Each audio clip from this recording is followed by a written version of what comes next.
skipping your AC tune-up this year? Think again. Don't spend another season hoping your air conditioner works. Be sure with help from the team at Legacy. An annual tune-up keeps your AC running safely and efficiently when you need it most. Avoid costly repairs, breakdowns, and keep your AC running for years to come. Visit LegacyHeatingandAirInc.com for easy online scheduling and special offers and discounts. While you're there, sign up for an annual maintenance plan starting at just $13 a month and leave the worry to us. Welcome to Football Never Sleeps, the aspiring to be viral Notre Dame football show that has me back this week after a 1-week absence. My name is Eric Hansen. If you cannot read my little tag, he's Tyler James, and we're here to catch you up on all the latest with the Notre Dame football, especially recruiting, which is right in Tyler's wheelhouse. We are taking stock of Notre Dame football as full summer school schedule starts and recruiting heats up with important stretch for the 2025 class. So Notre Dame remains at 88 scholarship players, 3 over the limit, as veterans reported back on June 2nd. And then the 8 later enrolling freshmen reported this past Sunday with formal summer school classes. Try to say that fast. Formal summer school classes starting today/Monday. The Irish coaches are busy with some key official visits from uncommitted prospects, and it's committed recruits in an important stretch that will help shape the 2025 class. They're also loading up on unofficial visits from the 2026 class. So this is a good time to remind you of our special June promo that ends tonight/Monday night at midnight. To do that, I'm going to hand it off to Tyler James, and he'll tell you all the other things you're supposed to do and not make fun of my shirt since it isn't appearing to be pink tonight. Yes, I'm back in the technology seat, Brian, and as Eric was talking, I was fastly typing up the promo code in the box there, so it's on the screen for you all. So first, with the promo, it takes you into fall camp, so you will get a free trial that lasts until August 10th if you sign up today, Monday, using the code NDJUNE, June, as in the month. That means you'll be up to date on all the latest recruiting scoop and intel this summer, and you can join our growing community over on the Insider Lounge. There's a link to sign up for that deal in the video description below. Please make sure you're also subscribed to us here on YouTube. Hit the bell for reminders when we have content. Hit the like button to support the show. Click through if you have not done so before. Click through to make sure you can submit questions or comments. You don't want to try to do that while you're watching us embedded either on social media or a website somewhere. So make sure you've clicked through to YouTube. If you're on a desktop of some kind, you should be the chat box should be on the right hand side. And if you're on a mobile version, it should be below our talking head. So that's the spiel from us. We'll get into some discussions because there's been plenty of recruiting coverage to handle as the month of June has started so far. Yeah, and I appreciate your comments and your questions. Keep them coming. We'll work them in as we go through the different topics tonight. But we are going to start out with recruiting. And so Notre Dame hosted 3 uncommitted 2025 targets and 10 committed recruits for official visits this past weekend. So Tyler, did anyone commit? And what feedback did you receive from the uncommitted targets? No, there were no commitments. I think if you were on this live show, you would know whether or not there were commitments. But to remind anyone, there were no commitments. But I am weighing the possibility of putting in a Rivals future cast or maybe 2 for some of the targets who visited this past weekend. I interviewed Nathaniel Usu-Boateng. Our subscribers have access to that over on the Insider Lounge. He discussed the possibility of moving up his commitment date. He still plans to visit Ohio State and Michigan this month for official visits. He discussed the idea of maybe also getting to Florida during the season for an official visit. So those 2 schools, Notre Dame, Florida, and then USC are basically his top 5 moving forward right now. It seems like the Irish continue to make a good impression with him. I've become more and more buying the idea, or bullish, I think is the way I put it, on the idea of him actually coming to Notre Dame. I always thought it was more of a long shot, but Notre Dame seems to be hitting all the right notes in his recruitment. and continuing to make up ground there. And I'm not really sure who would be a team that Notre Dame would be the most afraid of right now, although it certainly could be someone like Ohio State or Michigan with those upcoming official visits. Madden Faremo is the other linebacker who was on campus. Notre Dame continues to be in pretty good shape there. Texas is a school maybe to watch. Ohio State is another school to watch. He's quiet, so I have not heard from him or gotten any feedback from him on his visit.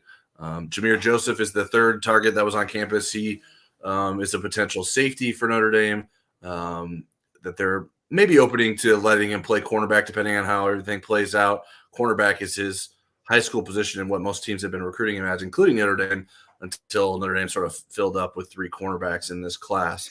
So we'll see what happens with his recruitment. I still think Penn State's probably going to be hard to beat in his recruitment, but he's from the same high school that produced Howard Cross III and Audric Estime, and he told me that he has connected with Audric Estime, and I shared that quote with our subscribers on the Insider Lounge about what Audric told him. So it seems like a pretty good weekend for Notre Dame. Obviously no immediate commitments, but that'll happen in the summertime when there's other visits planned. And guys want to make sure that they follow through on those. Now, sometimes they can cancel those plans too, but nothing like that has happened yet. But we'll see how things stand with these guys in the next couple of weeks. I see Sid Irish is putting in some future casts of the zone. I'll take a real quick one from Rajon. What's the process you use to decide on a future cast? Yeah, so I if possible, I'd like to have a variety of sources that are giving me information to indicate what the status of the recruitment is. There are times where it's like early, like for instance, I put in 3 2026 future casts. Noah Grubb's already made me right on one of those 3, but the other 2 are Gabriel Hill and Braden Jones. And I'm not like anticipating those guys to commit or make a decision anytime soon, but I just like where Notre Dame's at. Sometimes, like when we get to this part of the process, like some of these guys can end up making decisions soon. So if you want to make a prediction, you got to get it in sooner rather than later. So yeah, just trying to hear out what sort of information you can get, what the conversations have been like between the recruit and the program.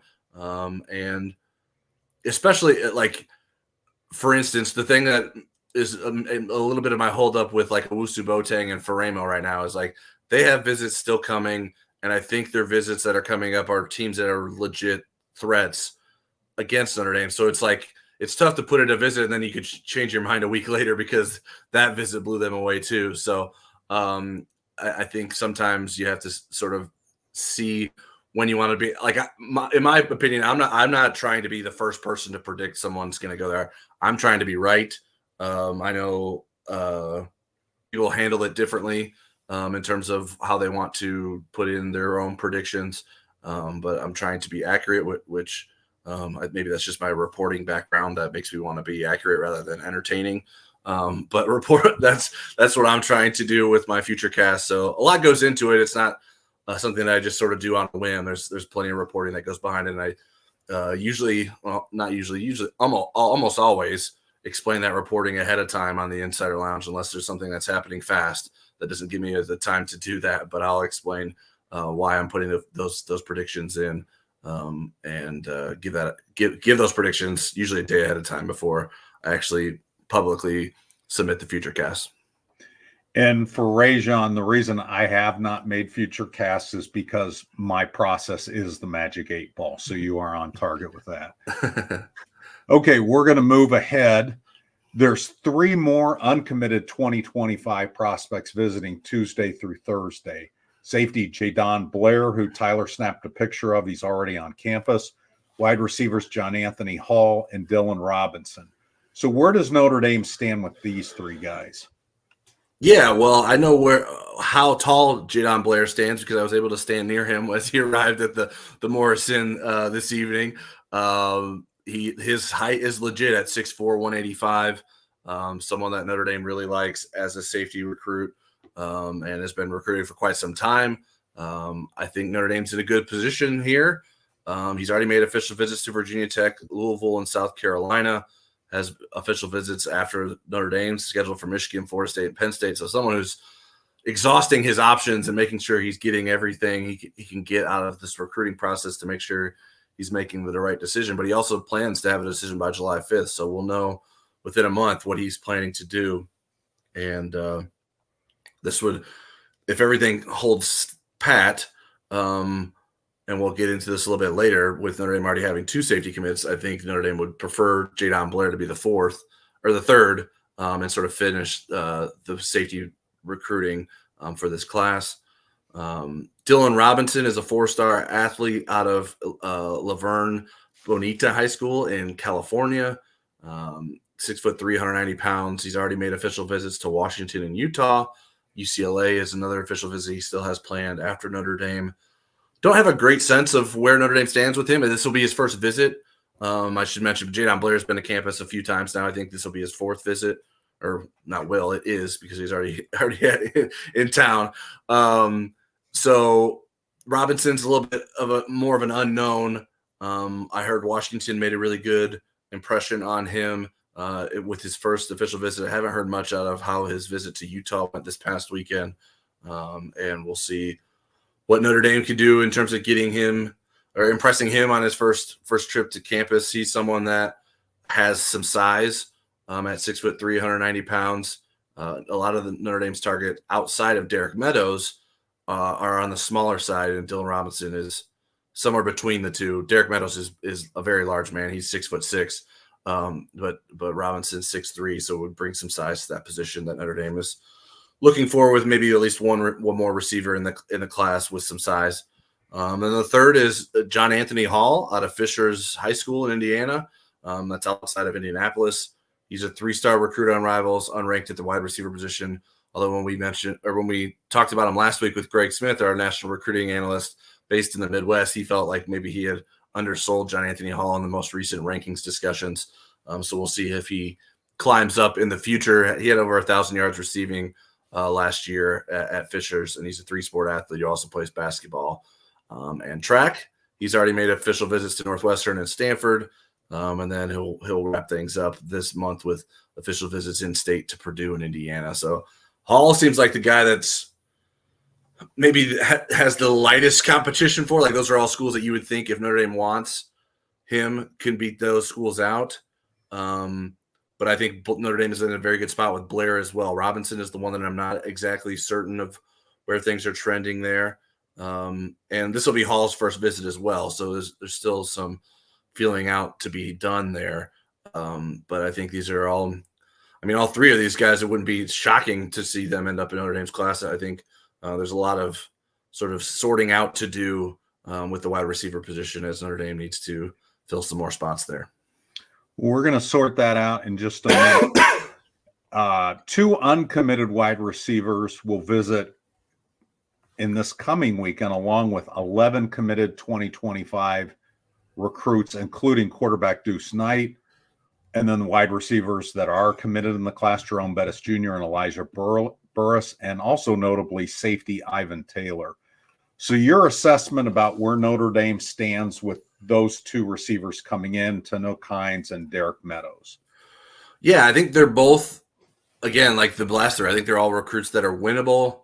I'm interested to see what happens with Tanook Hines in Texas. So he made an official visit to Texas this past weekend. That was one that I wasn't sure where he was going to end up this past weekend, because Notre Dame had him move his official visit to next weekend. I don't know how hard Texas is going to put for him. They have a lot of highly regarded wide receiver recruits are looking at. One who is similar to Hines in terms of size and speed is visiting this coming weekend.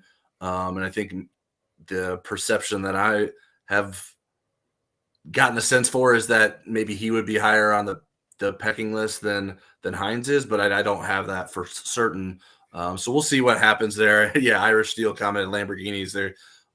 Texas had a bunch of fancy cars on campus for its official visits, and I don't know exactly if that impressed Tanook Hines or not. Meadows is someone who Notre Dame's been after for a long time, offered last summer when he camped at Notre Dame. his recruitment is only getting more crowded. He's made official visits to Michigan and Georgia. LSU and Alabama are on the schedule after Notre Dame. So I think the hope is, for Notre Dame's sake, that if he gets on campus, it can sort of remind him of why he was so high on the Irish, why the Irish have been so high on him for so long, and maybe he can beat out some of these bigger programs, not bigger programs compared to some of the offers he had before. These are a lot of these schools that have come around and offered him this winter or spring earlier this year. So I'm not saying that they're bigger programs than Notre Dame, but bigger programs than the other offers that he had besides Notre Dame coming into this year. So these are newer competitors, but teams that are really trying to pull him in because he's a top 100 receiver. He's got size and speed. I think he would be the gem of a lot of receiver classes, and especially that would be the case for Notre Dame. Okay. You had previously reported Talon Taylor, the high 4-star wide receiver recruit out of Chicago area, was out with Notre Dame. They're no longer involved. So what happened there?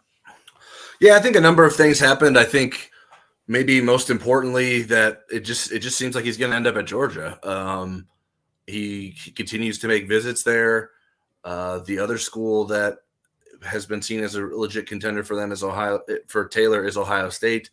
And when I reached out to some people around Ohio State, there was some uncertainty of whether he would end up making an official visit to Ohio State this summer. So I think we're going to see what happens there. It seems like Georgia likes him, but Georgia is another school that has a lot of receiver options. So if he wants to get in, he needs to get in. And we'll see if that happens. I think Notre Dame, there was never despite the proximity, there was never a big sense that like Notre Dame was a priority for Talon Taylor and that he was going to end up in Notre Dame's class. And so it's not necessarily surprising that it isn't working out. I don't know that it would have maybe sort of ended this soon in the process. But yeah, there's a few variables that have taken into account there. And it just doesn't seem like he's going to be coming to Notre Dame. So with Sean Terry decommitting, that knocked Notre Dame down to 2 wide receivers in the class in Burris and Bettis. So what's your best case scenario for Notre Dame with these wide receivers coming in? How do you think it's going to play out? Best case scenario from my perspective, I think would be, and I think Notre Dame's coaches would agree, would be Derek Meadows and Tunuk Hines. And then maybe a third. I'm not sure where the numbers are. I think there was a chance that they would take all 3 of those, or they would take both of those guys if Sean Terry was still in the class. I think there's a sense that some of these other guys that are coming are worth taking and making a spot for.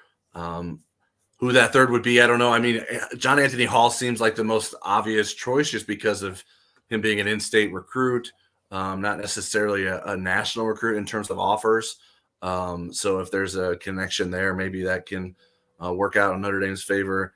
So those are the 3 that I think would be sort of the best outcome for Notre Dame.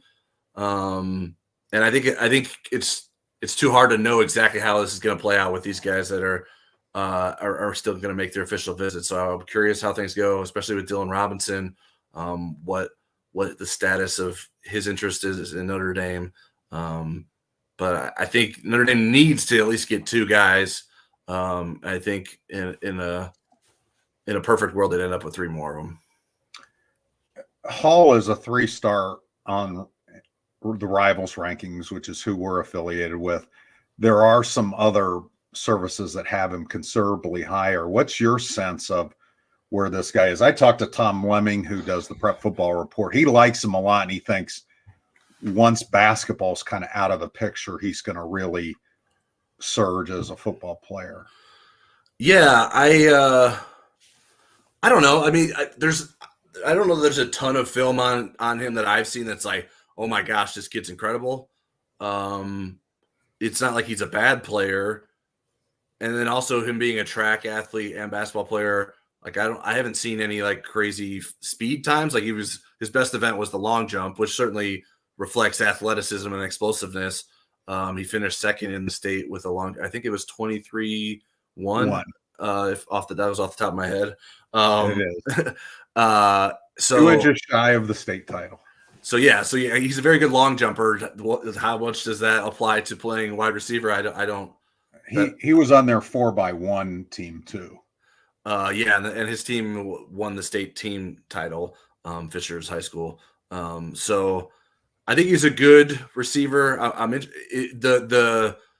The vastness between the difference of the rankings from the other sites has been sort of interesting, and I don't know that I have a good grasp on why that is. I think Notre Dame. My understanding though is Notre Dame is high on him. Like it wasn't like oh man, we're in trouble here. Let's just offer this guy. I think the reason behind waiting is that I think there was some thought that if Notre Dame does offer, then it becomes a serious contender, and you don't want to like take a spot away from someone else that you've been recruiting for a long time that you like, maybe a little bit more than Hall. And so I think now Notre Dame's in a situation where it's like, well, you know what?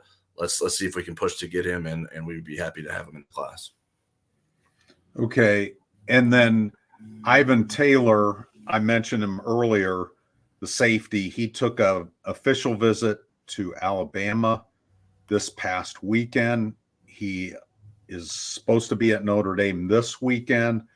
So given Notre Dame's past policy of frowning, if not eliminating players for taking official visits elsewhere, what do we make of this whole thing with Ivan Taylor? Yeah, one, it's not a great sign that he made an official visit somewhere else.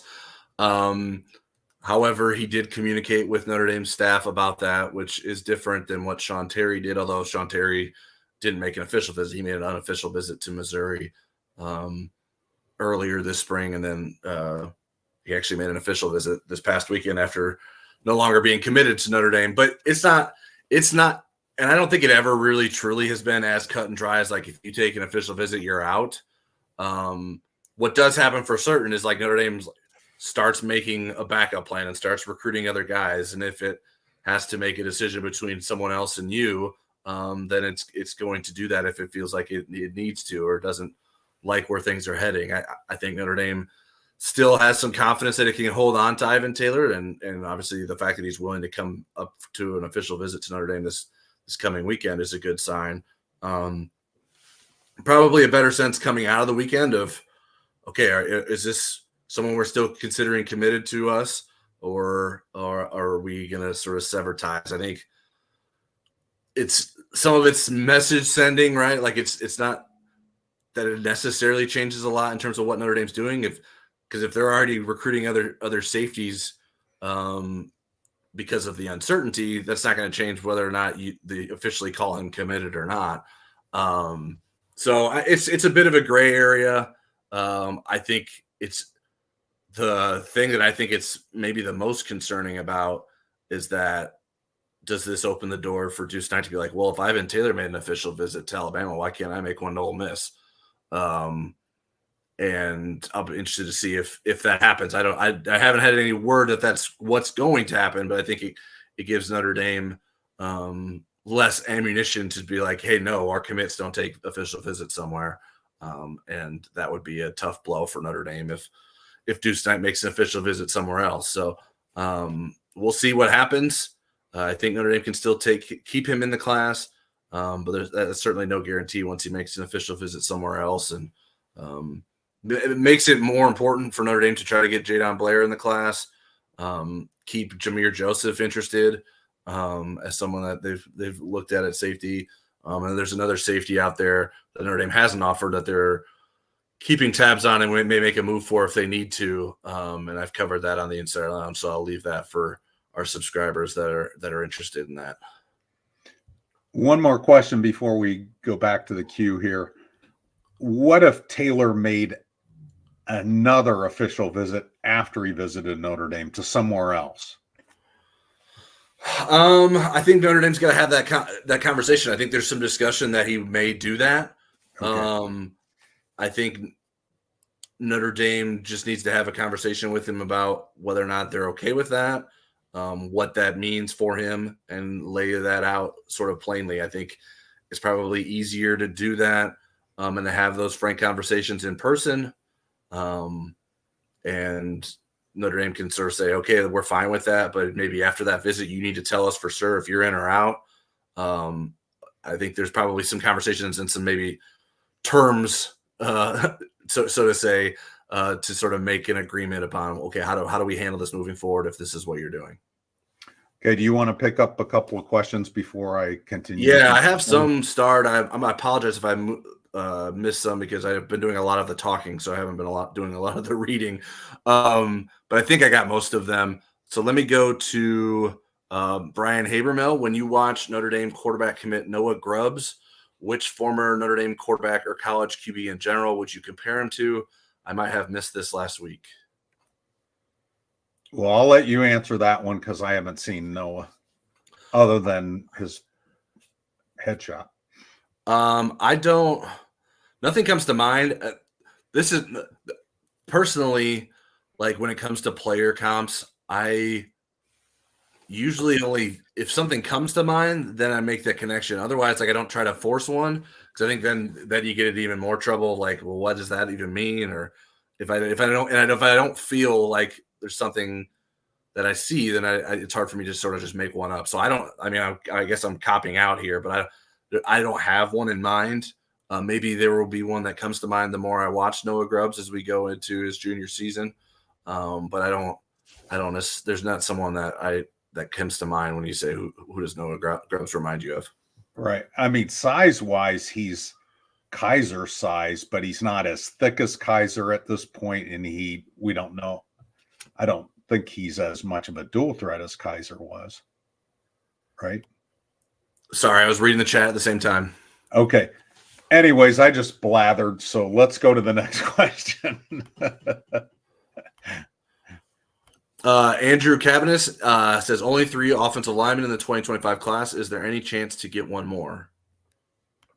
I'll take the lead on the recruiting questions and then you can chime in afterward.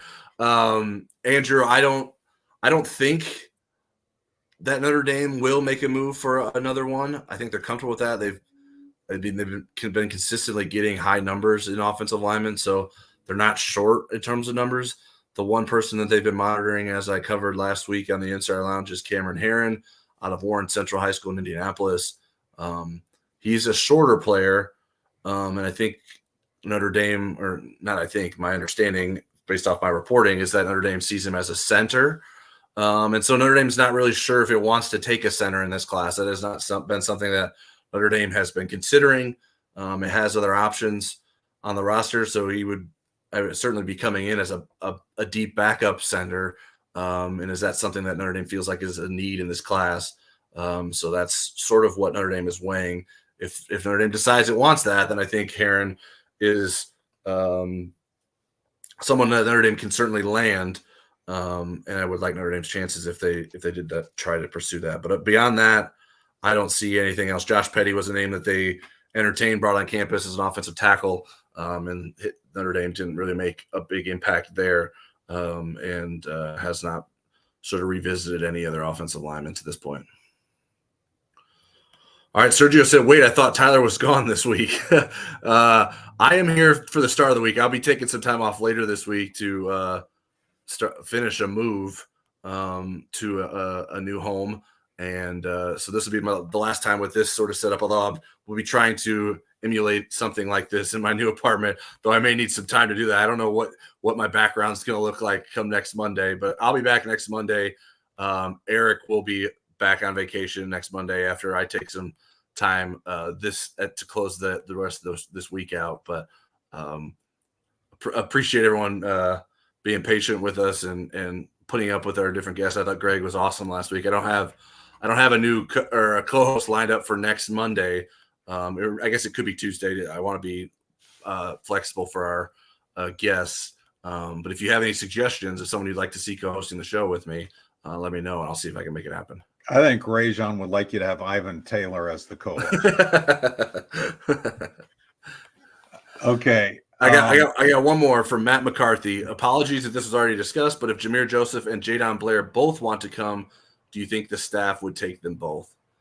Matt, I don't think it would if it was confident that Ivan Taylor was sticking. Now, if it has some doubts about Ivan Taylor, I think then they would make room for both of those guys. I think that's sort of the calculus there. Just because you already have so many other DBs in the class. You got Cree Thomas, Mark Zachary, and who am I forgetting as the third cornerback in the class? Oh, man, I really set myself up for failure here by trying to name guys off the top of my head. Dallas Golden, it would be the third cornerback in the class. And then you already have two safeties in Ethan Long and Ivan Taylor. So if you were to get to and there would be 7 defensive backs in the class, that seems like too much, in my opinion, because you're probably going to lose a couple of those to the transfer portal sooner rather than later, because how are you going to make all those guys happy? So I think the only way Notre Dame would take both of those guys is if there's a decommitment or someone that Notre Dame feels like is on their way out of the class.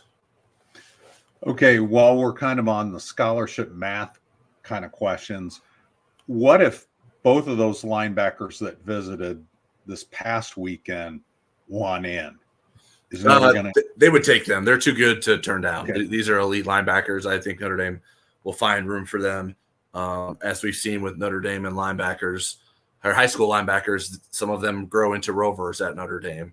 So there's always maybe another potential position fit for a linebacker. So I would be surprised. You mean Viper? Grow into a Viper? Oh yeah, did I say Rover? Yeah, Viper is what I meant.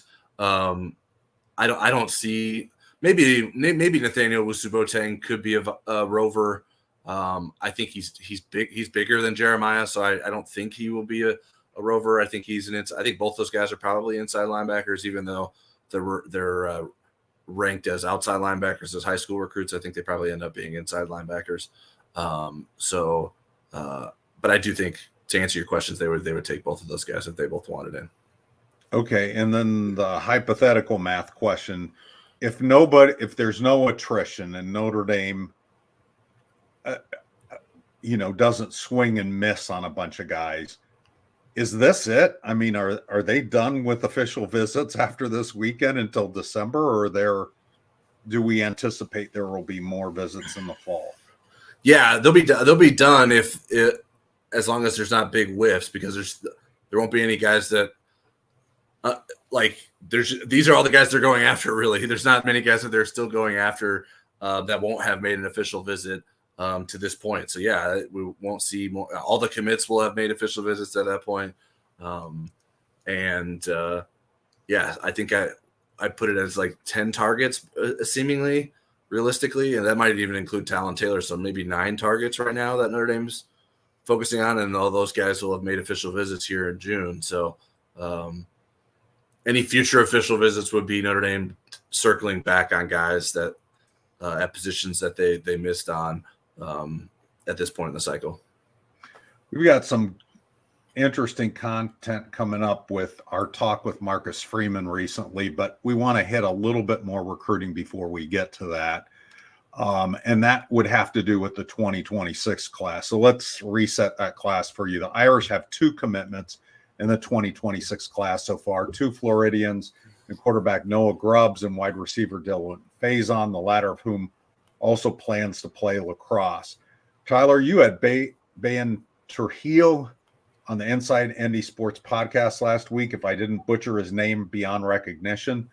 What did you learn about Grubbs that maybe you didn't know before Trujillo trains Noah Grubbs and other quarterbacks, and any other takeaways? I think you nailed it, or at least you nailed how I've been saying it, so that's good enough for me.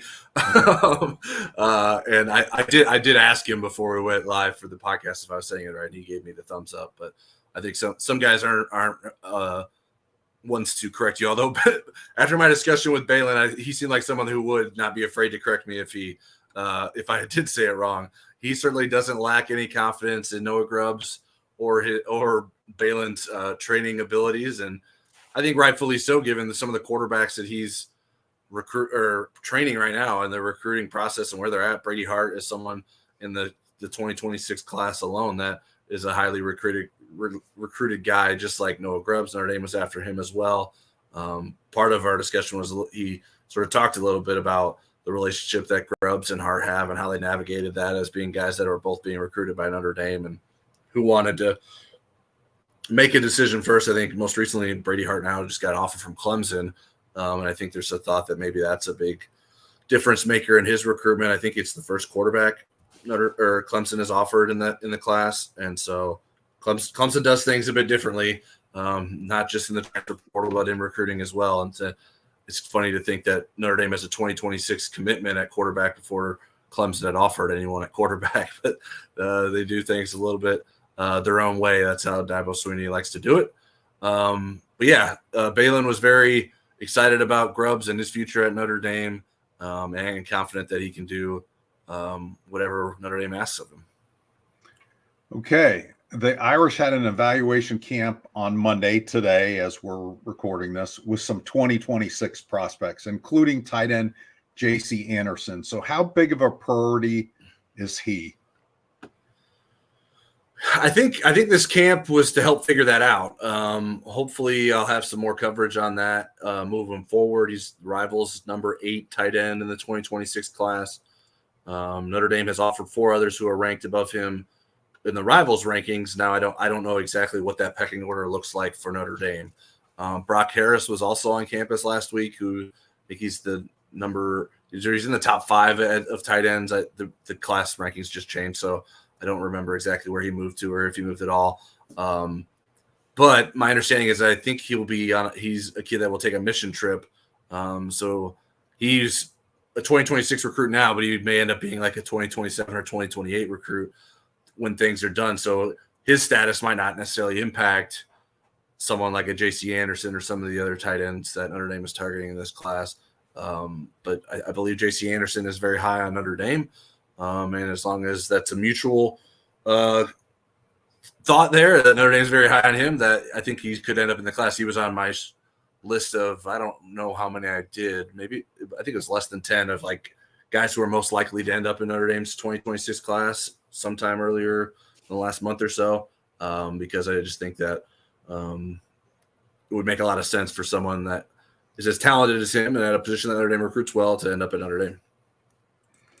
Okay, and then there's a couple other offered prospects who attended the evaluation camp today. I think one of them you might even have a future cast in if I'm keeping tabs right. Yeah, that one is Gabriel Hill. He's a defensive tackle, 6'2", 250 pounds, out of the Chicagoland area. I do have the future cast in for him. I'm interested to hear how his camp experience went and Notre Dame's thoughts of him. That was his second time on campus. I think there's some mutual interest there, which is why I have a future cast in for him. The other one is a recently offered receiver out of Virginia, Connor Salmon, 6'1", 185 pounds, a 4-star recruit, the number 35 receiver in the 2026 class, according to Rivals. Caught 53 passes for 1,107 yards and 16 touchdowns as a sophomore. He attended the camp today, but did not participate because he had a hamstring injury that he suffered at his track state finals recently.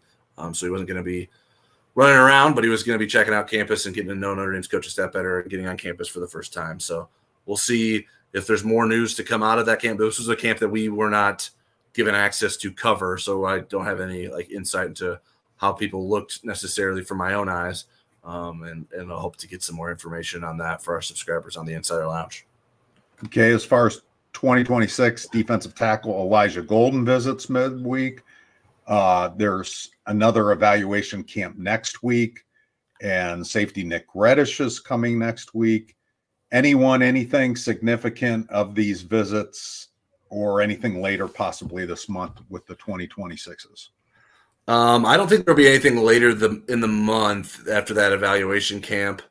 Then we'll look at maybe some guys getting on campus at the end of July, both in the 2025 and 2026 class potentially. Elijah Golden, who visits Wednesday, is a 6'4", 270-pounder who's ranked as a strong side defensive end on Rivals, but Notre Dame's recruiting as a defensive tackle. He's high on Notre Dame. He's visited twice already. He'll be making his third visit to Notre Dame this week. So I think that's someone who very likely could end up in Notre Dame's class as well. Nick Reddish is sort of in that same boat. as a potential commit, 6 foot, 185 pounds, rated as a 3-star recruit and the number 38 safety by Rivals. I considered a future cast for him. I think Notre Dame would like to see how fast he is at camp, and so that's part of the reason he'll be back on campus for camp for Notre Dame to evaluate him, and we'll see who else can get on camp later this week. I got a message from someone. Let me check that. Okay, this is Ben Nichols, the 2026 offensive lineman. He had talked about getting to Notre Dame for a camp this summer, but he's not going to be here to camp. I think he camped today at Michigan, and I think he has a camp set up for another day for another school on Notre Dame's next evaluation camp. Okay. Anyone worth monitoring so far in the 2027 class? Maybe I'm not. Okay. Someone else can. Okay. There's no one that jumps out to me as like obvious names to watch. And there was a 2027 quarterback on campus today, Brady Edmonds, who has some big time offers. So maybe he becomes an early offer for Notre Dame. But I haven't spent a lot of energy tracking the 2027 class to this point. Okay, we are going to transition to Marcus Meets the Media, and we didn't talk about this last Monday because I wasn't here, and we can circle back to some of these recruiting questions, but Tyler usually reads this while I'm yakking, and this is a segment where I'm going to do a lot more talking and just sitting here being eye candy to no one. So roughly a dozen print/web media had a chance to sit down, have lunch, and talk football with Marcus Freeman recently. We touched on some of the bullet points, such as injury and roster news, but let's dive into some of the issues. As Marcus Freeman continues his evolution as a head coach, one thing that really stands out is how intentional he is at going about it. He's really proactive to me, and it's not just learning from experience. So Tyler, I'll shoot this one to you, and then I'll talk about it at length too. What did you think about Marcus's decision to spend some time aboard the USS Abraham Lincoln, as well as his 5 visits with NFL teams? Now, he did that in the second half of May. Yeah, it's funny because I remember seeing that he was in San Diego. I think he threw the first pitch out, or maybe he didn't throw the first pitch, but he was at least on the Padres second pitch. He was on the Padres broadcast in the background. But I was speculating with another reporter that maybe they were going to make an announcement about a San Diego game in the works because and maybe that's just some selfishness because I'd love to go back to San Diego. But Marcus wasn't just doing fun and games in San Diego. He was spending some time aboard that ship and seeing what it's like to live in those quarters. So yeah, I thought that was kind of interesting that he's engaging in different experiences to learn from different people and get different perspectives. And then obviously that applies as well to the NFL teams. Although like if you're a college head coach and you're not visiting NFL teams, why wouldn't you? That seems like an obvious one to me.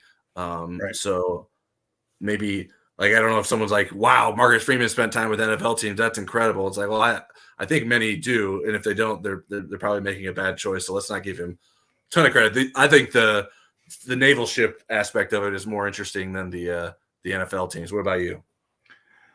Yeah, the naval ship thing was really interesting.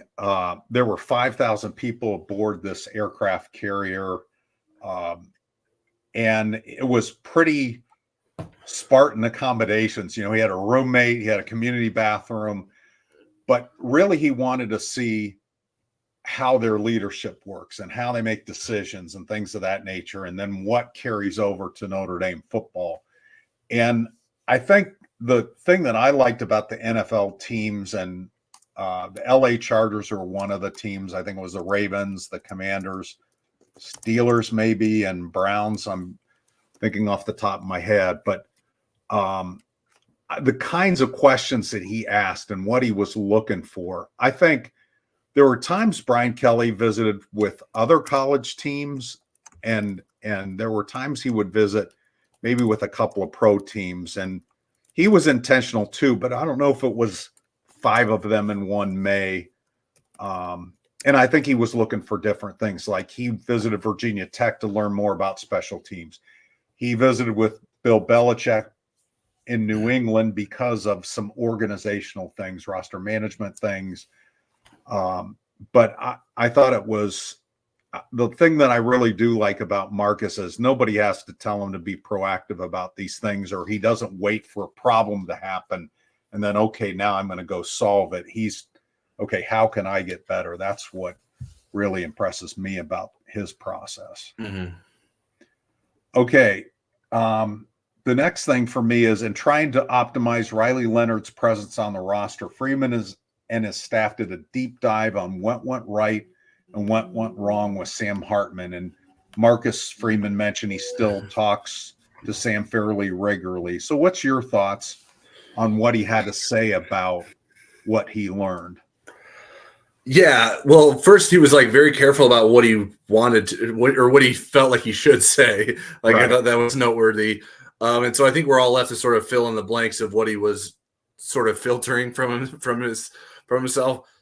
My read on it was that, hey, our receivers were not helping Sam Hartman enough. That limited our offense. We were not able to do enough passing the football because our receivers just weren't getting open. We had so many injuries and guys that weren't making plays. And that didn't put Sam Hartman in the best position. I think that was my read. Now, maybe that's just me connecting dots because that's how I feel about it. But I'm curious. I don't know that you and I spent much time talking about that. What was your read on that? We didn't, even though we were sitting right next to each other, but there was so much stuff coming out of Marcus's mouth. I didn't want to interrupt. And you took that day on your that was vacation time for you. You took that day because you wanted to be there and be present and so forth, even though I did the writing from it.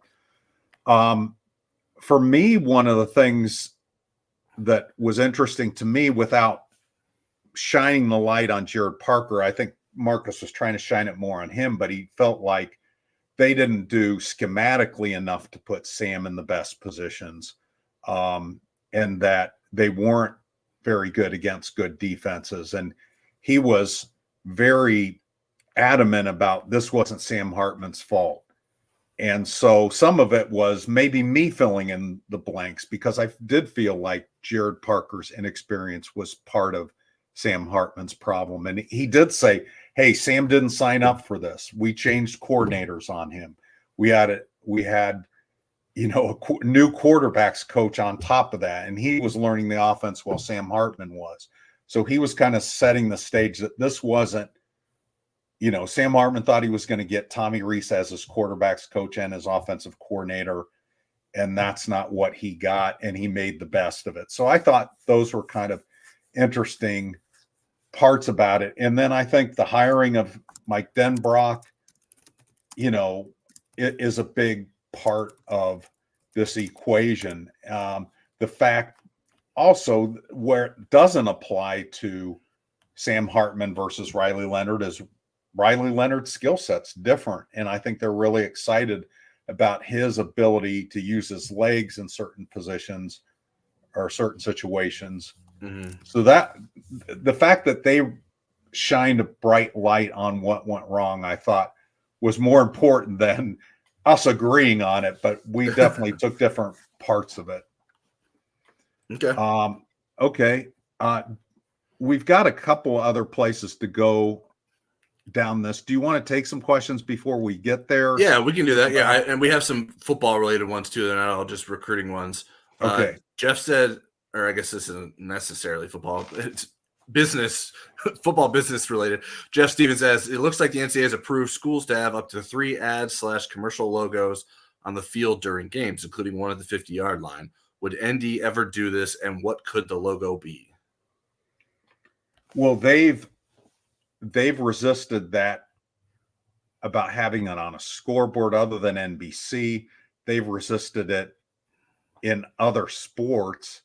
But there is going to be this tug of war in terms of being able to pay directly the football players, right, and not cut sports. So do you compromise and say, yeah, we will take Inside ND Sports and put it on as a logo on somewhere on the field, or Jimmy John subs, which actually were surprisingly delicious. We had those with the Marcus Freeman lunch. Surprisingly delicious. That's I don't know that would be a good ad slogan. Magically delicious is already taken by Lucky Charms, so we went with surprisingly delicious. I had never really had a high opinion of Jimmy John's because it's near my haircut place and it says free smells, and that I think surprisingly delicious is better than free smells. They're being tongue in cheek. They're trying to be funny. Oh, well, it didn't land with me. So back to Jeff's question, though, I think Notre Dame will have to look at this. I think they will resist it, at least initially. But again, the business model is changing, and if it means saving a sport, I think Notre Dame says, okay, we'll do this, but we'll see. Well, how about you, Tyler? What do you think? Yeah, I mean, I think, I agree that there is going to probably be that pressure to sort of maximize the income streams when that's a lot of that money is being spread out to different people than it has been in the past. So I would not rule that out. It seems like things that people thought Notre Dame would never do for decades have happened within the last couple of decades. Now, this hasn't been a line that Notre Dame has necessarily crossed yet, but I certainly wouldn't be surprised by it. In terms of what it would be, I don't know. Certainly, obviously, something that someone was paying a lot of money for, and I think Notre Dame would probably have pretty strict parameters in terms of the types of things that it would want to be advertising, especially on its football field. I mean, I wouldn't put it past Notre Dame to like do something and like promoting a program, like maybe there's a Mendoza College of Business ad at one spot or something like it could be sort of self-advertising as much as promoting another product. So I'm curious to see what happens there. Although I would be a little bit surprised if that happens soon. As well as Notre Dame. Notre Dame's usually not the first one to do those kinds of things. And Jeff apologized for his question. I'll just have that on the record. All right. Well, appreciate it, Jeff. He also had a ellipses question. We have had 0 medical retirements. What do you make of that, Eric? I would say yet. And I think Notre Dame is very confident that they will hit the 85 mark, and maybe sooner than later we'll have the answer to that question. Yeah, I think I'm a bit surprised we don't know that yet. But I think as we talked before, it's not like it's something that has to be broadcast. Yeah, I think it's going to be a June event. I'm confident of that. Okay. Rajon asked, who do you rate as the highest priority guy right now? And this, I believe, is in regards to our recruiting conversations earlier. Oh, I thought between the two of us. Okay. Well, as it relates to Football Never Sleeps operations, I would say I'm the highest priority guy right now. Although Eric's ready to catch up to me with his testing and future endeavors behind the controls. I think, to me, Derek Meadows is the highest priority guy. Like, that is the one guy that I think would really change the perspective on Notre Dame's recruiting class. Even we're talking about the top ranked class in the country, but obviously teams are going to catch up. But I think wide receivers is the spot where there's the biggest question marks. And I think he's the biggest no-brainer in terms of receiver that Notre Dame is recruiting at this point, as evidenced by the schools that are still coming after him. So he's the highest priority guy. And I would be surprised if Eric had a different answer than me. I just got distracted by Bleiberg's comment. They may need to start selling beer. Good Lord. They actually do sell beer in the stadium, just not if you pay enough. Yeah, if you pay enough. If you're in the highfalutin part of it, they don't give it to the sports writers either. The premium access seating, whatever that's called. Okay, so my answer was Derek Meadows. Do you have a different answer? I would say one of the two linebackers, but yeah, they need to get. I mean, he would be great. I'm just trying to be different. I do think wide receivers. Well, I mean, is Derek Meadows the best player of the ones that they're looking at? And I think Boateng is probably Owusu Boateng is probably the best in terms of prospect. overall. Yeah. But I think you need multiple receivers, and Meadows would be so different than the other ones in the class, and somebody that you could really use. So yeah, I'm going to go with Meadows. But either of the linebackers would be next in line for me. All right, Brian Habermill asked, our private position coach normally guests on recruiting visits? And I think it just depends on the recruit and the relationship they have with that coach. There are plenty of guys that I thought he was going to ask about the podcasts. Are they normally on podcasts?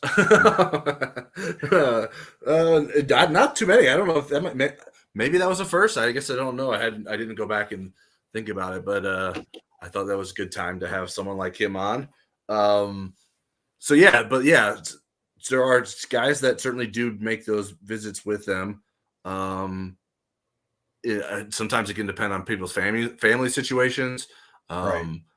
It could even be sort of a money situation too. Like if a trainer wants to get to Notre Dame and can afford to do that and bring the recruit with, then that can happen.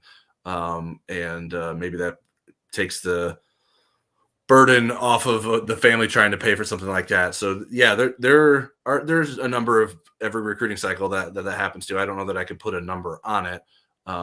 And certainly the guys that are closer by, that would tend to happen more often than the guys that are from farther away. Okay. Any more questions? Okay. Back to here. Right? Yeah. I needed to look back at the question or what was typed when I was talking, but yep, we're good. Okay. In being better prepared for road games, it felt like Marcus decided he had talked about the challenges of playing on the road, but didn't operationalize it enough. Needed to be more than talking. So what was your kind of take when he kind of went down that road about how we would operationalize it more? If I'm being honest, I don't remember a ton of that. So I'm gonna defer to you on this one. I don't that didn't stick in my head as someone that wasn't turning that into content right away afterwards. Yeah, I think what he said was, when he used the example, and I think it came up in the question of 2022 Ohio State, his first regular season game, and it was on the road against the number 2 team in the country. Yeah, it's going to be loud. Oh, it's going to be loud. But they didn't do enough to address the mechanics of playing in the loud. They were just kind of more dealing with the mental aspect of playing in a loud, intimidating place and not dealing with, okay, here are the signals. Now, I don't remember communication being a big problem at Ohio State, other than maybe him saying, Al, don't run the blitz from the parking lot with the safety. Well, the pass pro wasn't great that game, so maybe the communication was a part of that issue. And Jarrett Patterson not playing too, but sure, against a pretty good defensive line. But he came up with ways that constructively he wanted to address it, both from the mental standpoint and both from an operational standpoint, without getting too much in the weeds with it. So it's something that they're going to address, and they're not going to have to wait long at all to see if they're making progress in that, given the fact that the opening game is at Texas A&M, which will be incredibly loud, and not just because Carter's calling for a Papa John's pizza. Carter Carl's our former colleague who covers Texas A&M. And then they're going to have Purdue in a true road game, and those people at Purdue will be pretty fired up. Not quite the same as Texas A&M, but that used to be a yearly rivalry, and those people at Purdue will be pretty fired up. Eric, I don't think I've shared this with you. I have a video of Carter and some other A&M folks doing some sort of thing that they do. I don't even know what it's called. But it happened at a wedding. This? Yeah, some sort of swaying thing. I don't know what it's called. I probably should have got. I think it's from having too much to drink, but okay. It was coordinated to some sort of A&M song. I don't know if it's an alma mater or what it is, but I guess I got a preview, and so I need to share that with you privately so you can check that out. Okay. Well, we will not do any more of it, or I'm kind of embarrassed. I did a little bit of it. Okay. So Another thing that Marcus talked about, he doubled down on high school recruiting as the primary path to building/developing a team, and yet acknowledged the portal will continue to be a supplement. So what did you take from that conversation? I mean, that wasn't hugely surprising, but we're seeing it show up in the quarterback recruiting, especially. Yeah, I mean, to me, that's a confirmation of what I felt was happening. Like, I think that Right. Notre Dame has wanted to do this, and it seems like that's the best path forward for Notre Dame. But yes, you do still have limits on who you can recruit out of high school, but it seems less strict than who you can recruit as an undergraduate transfer. So I think that makes a lot of sense for Notre Dame. I think because part of what Notre Dame is selling still, whether people want to buy that or not, is that coming to Notre Dame to graduate, to get a degree. And I think it's probably easier to sell high school kids on that than it is to sell someone that's transferring mid-year because they obviously weren't invested enough to stay at the school they were at to get a degree. So I think that they're probably going to be able to strike up and find guys that are invested in the education part of it from high school, whereas the grad transfer or the undergrad transfer, maybe not as much. Right. Sid Irish brings up the talk about spending, and that was something on the record we didn't get into very much with Marcus, but it is a reality that teams, especially with this direct pay to players, they're going to have to decide how they spend their money. And in part of roster management, this gets to closer to the NFL model with allegedly a salary cap, and then you will still have outside NIL deals and so forth. But yeah, that plays into it. I think one of the things that Marcus did say on the record was, when he first heard about the portal, he's like, wow, we're going to be able to get all these different kinds of players. And then he realized, one, not all those guys could get into Notre Dame. And two, again, from a dynamic of what we were in pure NIL, for lack of a better term, rather than this new model that college sports is going to, there were decisions that had to be made in terms of NIL deals. And so it tempered it. But I think when he gave it some thought, these relationships you make with recruits and that you have over years, you want that to be the majority of the team, your players on your roster, not these kind of microwaved things that you really have to work really hard on. And it was interesting too, how Marcus talked about how much time he invested in getting a good relationship with both Sam Hartman and Riley Leonard. There had to be a lot of catching up to foster that kind of trust and relationship. Yeah, I mean, I think the revenue sharing, though, I think it's more conceptual than actual, right? At this point, I don't know that anyone for sure knows what it's going to look like or how it's going to all be in terms of practicality. But it seems like something that Notre Dame should be able to pull off in a good, like in a strong manner. Like, I don't think there's going to be a lot of questions about whether Notre Dame can compete in that or be able to reach the cap or whatever the stipulations are. I think Notre Dame's going to be in a good spot when it comes to whatever that becomes. And that kind of segues right into the next bullet point here. It really struck me how comfortable Marcus appears to be with the rapidly changing amateur sports model and Notre Dame's ability to compete in that space. He even mentioned, quote, ND will pay as well as anyone. Your thoughts? Yeah. I mean, it's one thing to say it. It's another thing to have the proof of it. And I think that is like my understanding of how Notre Dame sort of operates its current NIL situation with recruits and portal. It's like they have a pretty laid out picture of like, this is what we're doing. This is what we've done. Like, there's no doubt about like these. We're not putting funny numbers on paper for you. Like, this is not you're not going to end up suing us about us not coming to terms to whatever you think we're going to be giving you. So I think it's all very thought out and practical and realistic, which I think a lot of NIL conversations are not very realistic. Okay, I'm going to go through a couple bullet points here real quick, and then we'll take one last run through for questions if there are any. Deuce Knight, Notre Dame's 2025 quarterback commit, was impressive at the OT7 7-on-7 event in Orlando, and we've got some content up on our website, an interview with Deuce Knight from one of our national writers.